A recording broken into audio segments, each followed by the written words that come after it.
আজ উত্তর কলকাতার লেবুতলা পার্ক থেকে একে একে বিজেপি নেতারা গাঁথল তৃণমূলদের ভোটের ঠিক আগ মুহূর্তে কটাক্ষর দিক থেকে 1 ইঞ্চিও পিছু ছাড়ল না এবং নরেন্দ্র মোদী আসার আগে এই প্রস্তুতি সভায় তৃণমূলদের কিভাবে কটাক্ষ করলো শুনুন আপনারা। করতে করতে অভ্যাসে দাঁড়িয়ে গেছে। উনি যেটা বিরোধিতা করেন সেটা বিরোধিতা করেন, যেটা বিরোধিতা করেন না। এই যে বিরোধিতা উনি করছেন তাতে ওনার সম্পর্কে মানুষের ধারণাটা কি হবে?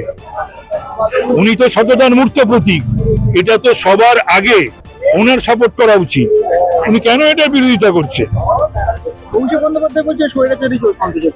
স্বৈরাচারী যদি স্বৈরাচারী যদি চলে, সেটা বাংলায় চলছে, বাংলার স্বৈরাচারী সরকার চলছে, বাংলার মুখ্যমন্ত্রী, বাংলার সাধারণ প্রশাসন এবং পুলিশ প্রশাসন, এটা স্বৈরাচারী রাজত্ব, মানে পুলিশি রাজ, স্বৈরাচারী রাজ কায়েম হয়েছে। মুখ্যমন্ত্রী অভিষেক বন্দ্যোপাধ্যায় তাদের মন্ত্রীবর্গ বা তাদের যদি বালু বা পার্থ ওদেরকে দেখে কি কোনো ভয় পাচ্ছে বিষয়টা নিয়ে? না, সেটা হচ্ছে রেট্রোস্পেক্টিভ এফেক্ট দেবে না প্রসপেক্টিভ এফেক্ট দেবে সেটা তো জানি না।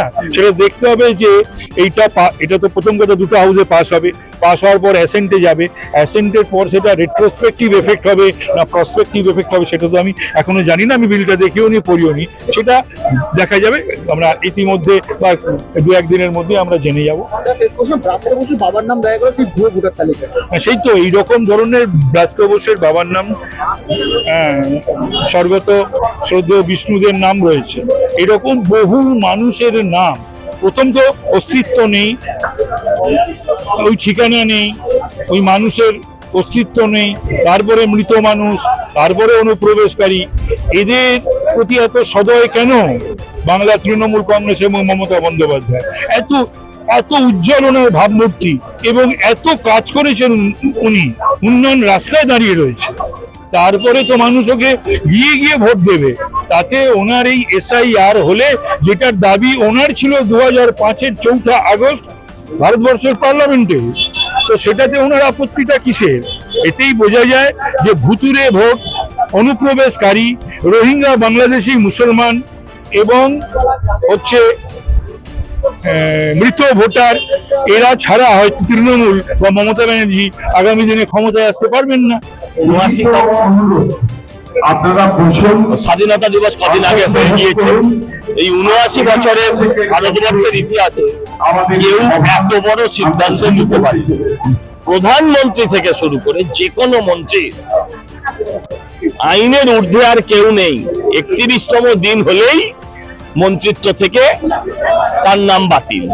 এটা প্রমাণ করে যে আইনের ঊর্ধ্বে কেউ নেই। মমতা বন্দ্যোপাধ্যায় বিরোধিতা করছেন, পোস্ট করেছেন এই বিষয়ে। এখন মমতা বন্দ্যোপাধ্যায়ের আর বিরোধিতা, উনি বুঝেছেন যে পরে তো ওনারই জেলটা হবে এবং উনি জানেন উনি 30 দিনের মধ্যে কিছুতেই বেল পাবেন না, ফলে ওনাকে তো বিরোধিতা করতেই হবে। অভিষেক বন্দ্যোপাধ্যায় বলে স্বৈরাচারী শাসন। সবচেয়ে বেশি প্রার্থনা করছে, যে স্বাগত জানাচ্ছে এই বিলটাকে, ওয়েলকাম করছে যে মানুষটা, তার নাম অভিষেক বন্দ্যোপাধ্যায়। ভাবছে পিসি গেলেই আমার নাম হয়। এই বিলকে স্বাগত জানাই, ধন্যবাদ জানাই প্রধানমন্ত্রীজি এবং অমিত শাহজিকে এই বিল আনার জন্য।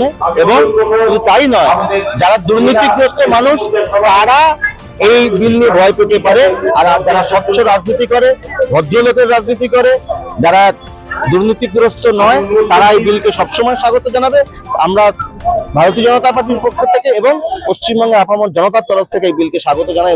মুখ্যমন্ত্রী খুশি নন এই বিল নিয়ে? মুখ্যমন্ত্রী খুশি নন এই বিল নিয়ে? আমাদের রাজ্যে মুখ্যমন্ত্রী দুর্নীতিগ্রস্ত কিনা আসলে ওনাকে জিজ্ঞেস করুন। মানুষ কি বলছে, উনি কি বলছেন, আমি তো বলছি না। অভিষেক বন্দ্যোপাধ্যায় বলছে যে স্বৈরাচারী শাসন। আরে এই তো ফাঁসির মঞ্চে ঝুলে পড়বো, এই করবো, কোর্টে যাক না, কোর্টে যাক না। সমস্ত যে প্রকল্প চালু করেছে, পরিযায়ী শ্রমিকদের বলছে ফিরে আসতে 5,000 টাকা করে দেবে, চলবে 5,000 টাকায়? 5,000 টাকা কারো চলে না, জানে না, মাটির সঙ্গে কাজ নেই তো। একটা কিছু বলতে হয় বলে দিল। আচ্ছা, আছেন তো ক্ষমতায় আর কয়েক মাস, উল্টো পাল্টা বকতে দিন, কি করবেন? যদি বকতে চায় ক্ষমতায় কয়েক মাস আছে, এ তো আর মানে বাংলাদেশের মতো নয় যে আপনি ফেলে দিতে পারেন। সেরকম রাজনীতি বিজেপি করেও না।